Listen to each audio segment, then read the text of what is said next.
சரபேஸ்வரர் பிரபஞ்சத்தின் ஆழ்ந்த ரகசியங்களை புரிந்து கொள்ள விரும்புபவர்கள் அறிய வேண்டிய ஒரு அதிசயமான தெய்வீக திருவுருவம் சரபேஸ்வரர். சிவபெருமானின் எண்ணற்ற திருக்கோலங்களில் மிகவும் மர்மமானதும் மிகவும் சக்தி வாய்ந்ததும் அதே நேரத்தில் ஆழமான ஆன்மீக தத்துவத்தை உள்ளடக்கியதுமான வடிவம் இதுவாகும். சரபேஸ்வரரின் வரலாற்றை அறிய நாம் முதலில் நரசிம்ம அவதாரத்தின் நிகழ்வுகளை புரிந்து கொள்ள வேண்டும். பண்டைய காலத்தில் இரண்யகசிபு என்ற அசுர மன்னன் வாழ்ந்தான். அவன் சாதாரண அரசன் அல்ல, அளவிட முடியாத தவ வலிமை கொண்டவன். பிரம்மதேவரை நோக்கி ஆயிரக்கணக்கான ஆண்டுகள் கடும் தவம் செய்து பல அரிய வரங்களைப் பெற்றான். மனிதனால் கொல்லப்படக்கூடாது, மிருகத்தால் கொல்லப்படக்கூடாது, தேவர்களால் கொல்லப்படக்கூடாது, பகலில் இறக்கக்கூடாது, இரவில் இறக்கக்கூடாது, வீட்டுக்குள் இறக்கக்கூடாது, வீட்டுக்கு வெளியே இறக்கக்கூடாது, பூமியில் இறக்கக்கூடாது, வானத்தில் இறக்கக்கூடாது, ஆயுதத்தால் கொல்லப்படக்கூடாது. இவ்வாறு எண்ணற்ற வரங்களைப் பெற்ற பிறகு இரண்யகசிபுவின் அகந்தை வானத்தைத் தொட்டது. இந்த உலகில் என்னை வெல்ல யாராலும் முடியாது என்ற எண்ணம் அவனுள் வேரூன்றியது.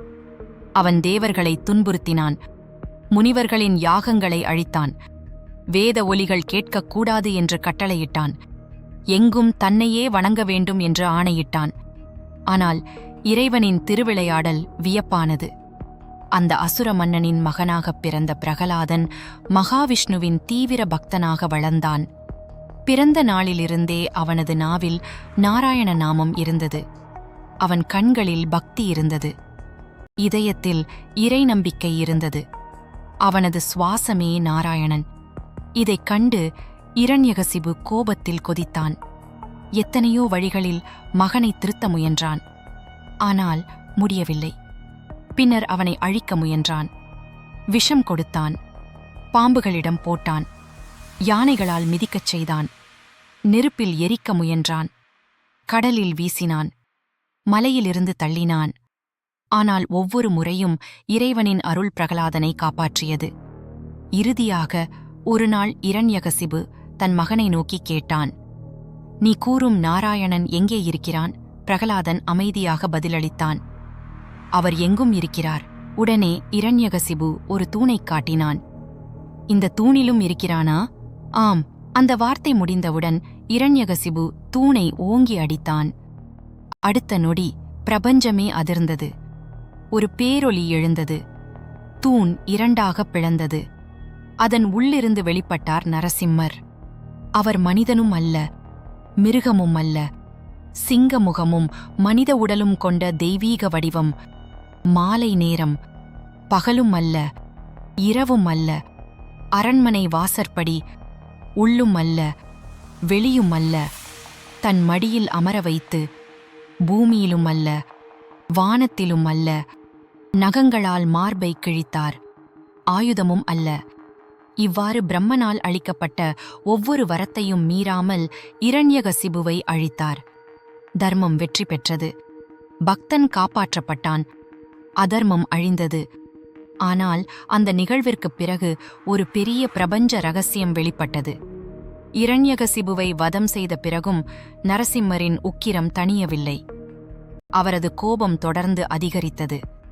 அவரது கர்ஜனை உலகங்களை அதிர வைத்தது. அவரது கண்களிலிருந்து நெருப்பு பறந்தது. அவரது மூச்சிலிருந்து அக்னி வெளிப்பட்டது.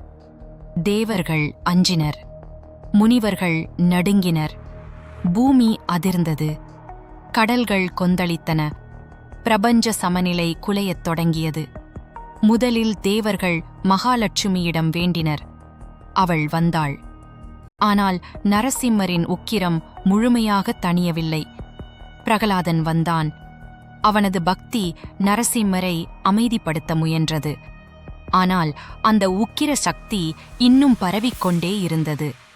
அப்போது தேவர்கள் அனைவரும் சிவபெருமானிடம் சரணடைந்தனர். பிரபஞ்சத்தை காப்பாற்றுங்கள், உலகங்களுக்கு அமைதி அளியுங்கள், இந்த உக்கிர சக்தியை சமநிலைப்படுத்துங்கள் என்று வேண்டினர். சிவபெருமான் கருணையுடன் சிரித்தார். ஏனெனில் அவர் அறிந்திருந்தார், இது ஒரு சாதாரண நிகழ்வு அல்ல, பிரபஞ்ச சக்திகளின் சமநிலையை பற்றிய விஷயம். அப்போது சிவபெருமான் ஒரு அதிசயமான திருவுருவத்தை எடுத்தார். அந்த வடிவமே சரபம். சரபம் என்பது சாதாரண உயிரினம் அல்ல. வேதங்கள், ஆகமங்கள் மற்றும் புராணங்களில் குறிப்பிடப்படும் தெய்வீக சக்தி. சில நூல்கள் சரபத்தை 8 கால்கள் கொண்டதாக விவரிக்கின்றன. சில நூல்கள் சிங்கத்தின் வீரியத்தையும் கழுகின் இறக்கைகளையும் யாழியின் வலிமையையும் கொண்டதாக கூறுகின்றன. சில நூல்கள் அது மனித கற்பனைக்கு அப்பாற்பட்ட தெய்வீக வடிவம் என்று கூறுகின்றன. இந்த வடிவத்தில் சிவபெருமான் தோன்றியபோது உலகங்கள் வியந்தன.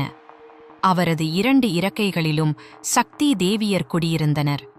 ஒரு புறம் பிரத்யங்கரா தேவி, மற்றொரு புறம் சூலினி தேவி. அதனால் சரபேஸ்வரர் என்பது சிவபெருமான் மட்டுமல்ல, சிவமும் சக்தியும் இணைந்த பரம தத்துவம். சரபேஸ்வரர் நரசிம்மரை நோக்கிச் சென்றார்.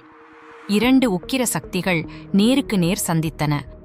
ஆனால் அது போர் அல்ல, அது போட்டி அல்ல, அது யார் பெரியவர் என்ற விவாதம் அல்ல. அது பிரபஞ்ச சமநிலையின் தெய்வீக நிகழ்வு. நரசிம்மர் தர்மத்தை காக்க வெளிப்பட்ட சக்தி.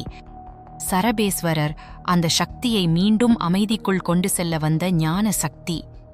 இருவரின் சந்திப்பு பிரபஞ்சம் முழுவதும் அதிர்வலைகளை ஏற்படுத்தியது. பின்னர் மெதுவாக நரசிம்மரின் உக்கிரம் தணியத் தொடங்கியது. கோபம் அமைதியாக மாறியது. அக்னி கருணையாக மாறியது. உக்கிரம் ஞானமாக மாறியது. அப்போது உலகங்கள் மீண்டும் சமநிலையை அடைந்தன. தேவர்கள் மகிழ்ந்தனர். முனிவர்கள் தியானத்தில் மூழ்கினர். பிரபஞ்சம் அமைதியை அடைந்தது. இந்த நிகழ்வை வெளிப்படையாக மட்டுமே பார்த்தால் அதன் உண்மையான அர்த்தம் புரியாது. இதன் உள்ளே மறைந்திருக்கும் ஆன்மீக ரகசியத்தை புரிந்து கொள்ள வேண்டும். இரண்யகசிபு என்பது ஒரு மனிதன் மட்டுமல்ல, அது அகந்தையின் குறியீடு. நான் என்ற தற்பெருமை, அதிகாரத்தின் ஆணவம், அறியாமையின் இருள், இவை அனைத்தும் இரண்யகசிபுவாக வெளிப்படுகின்றன.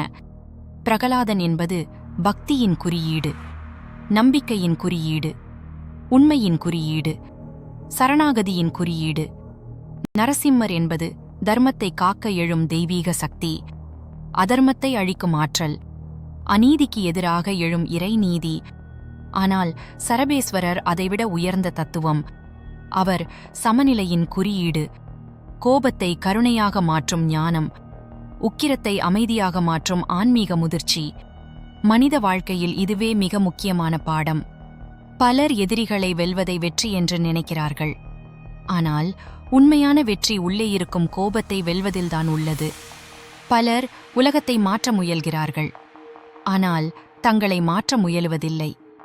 பலர் பிறரை வெல்ல விரும்புகிறார்கள், ஆனால் தங்கள் அகந்தையை வெல்ல விரும்புவதில்லை. சரபேஸ்வரர் நமக்கு கற்பிப்பது இதுதான்.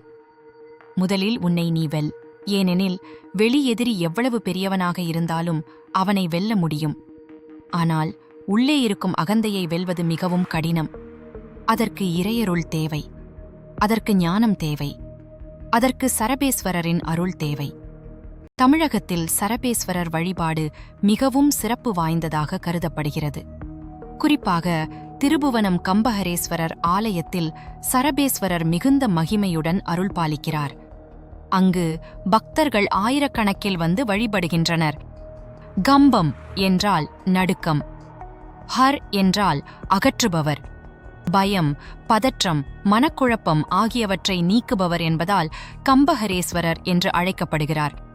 அவரது சரபேஸ்வரர் சன்னதி மிகவும் புகழ்பெற்றது. சரபேஸ்வரரை வழிபட்டால் எதிரி பயம் நீங்கும் என்று நம்பப்படுகிறது. சூனியம், திருஷ்டி, கிரக தோஷம் போன்ற பாதிப்புகள் விலகும் என்று பக்தர்கள் கருதுகின்றனர். மன அமைதி கிடைக்கும், துணிவு அதிகரிக்கும், ஆன்மீக வளர்ச்சி ஏற்படும். ஆனால் இவை எல்லாவற்றையும் விட பெரிய பலன் ஒன்று உள்ளது. அது உள்மாற்றம். மனிதன் வெளியில் எவ்வளவு வெற்றி பெற்றாலும் மன அமைதி இல்லாவிட்டால் அவன் உண்மையான வெற்றியாளன் அல்ல. அமைதியில்லாத செல்வம் சுமை, அமைதியில்லாத அதிகாரம் துன்பம், அமைதியில்லாத அறிவு அகந்தை, அமைதியில்லாத வாழ்க்கை வெறுமை. இந்த அமைதியை அளிக்கும் சக்தியே சரபேஸ்வரர். நம்முள் இருக்கும் கோபம் நரசிம்மராக எழுகிறது. நம்முள் இருக்கும் அகந்தை இரண்யகசிபுவாக எழுகிறது. நம்முள்ளிருக்கும் பக்தி பிரகலாதனாக மலர்கிறது. நம்முள்ளிருக்கும் ஞானம் சரபேஸ்வரராக விழித்தெழுகிறது. இந்த 4 சக்திகளும் ஒவ்வொரு மனிதனுக்குள்ளும் இருக்கின்றன. வாழ்க்கையின் நோக்கம் வெளியில் இறைவனை தேடுவது மட்டுமல்ல, நம்முள் இருக்கும் இந்த சக்திகளை அறிதல், அகந்தையை அழித்தல், பக்தியை வளர்த்தல், தர்மத்தை நிலைநாட்டல், இறுதியில் ஞானத்தின் அமைதியை அடைதல். இதுவே சரபேஸ்வரர் நமக்கு அளிக்கும் மிகப்பெரிய ஆன்மீக பாடம். எப்போது மனிதன் தனது அகந்தையை இறைவனின் பாதத்தில் வைக்கிறானோ அப்போது இரண்யகசிபு மறைகிறான். எப்போது அவன் இறை நம்பிக்கையுடன் வாழ்கிறானோ அப்போது பிரகலாதன் மலர்கிறான்.